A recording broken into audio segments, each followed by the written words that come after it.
গাড়ি কিনলাম, চল ঘুরে আসি কোথাও। নতুন নতুন গাড়ি কিনলাম, ঠিক আছে, তো কোথায় যাবো? ঘুরতে যাবে? হ্যাঁ ঘুরতে যাবো, চল। বন্ধু তোকে একটা কথা বলি, গাড়ি তো কিনছো, তো গাড়িটা দেখে শুনে চলাবে। এখনকার দেশের অবস্থা যেরকম খারাপ, একটি দুর্ঘটনা সারা জীবনের কাম না। হ্যাঁ তোমার কথা ঠিক আছে, তো অবশ্যই দেখে শুনে গাড়িটা চালাবে, ঠিক আছে বন্ধু? তুমি যাও, আমি আজকে যাবো না, আজকে আমি একটু নামাজে যাবো।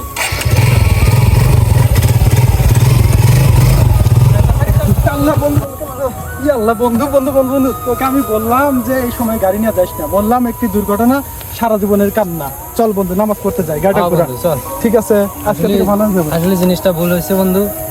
আসলে আসলে আমাদের এই জিনিসটা করার উদ্দেশ্য হচ্ছে মানুষকে সতর্ক করা এবং সবাই যাতে সচেতন থাকে এই বিষয়ে লক্ষ্য রেখে। অল্প বয়সে কাউকে গাড়ি কিনে দেবেন না, ঠিক আছে? একটি দুর্ঘটনা সারা জীবনের কাম না।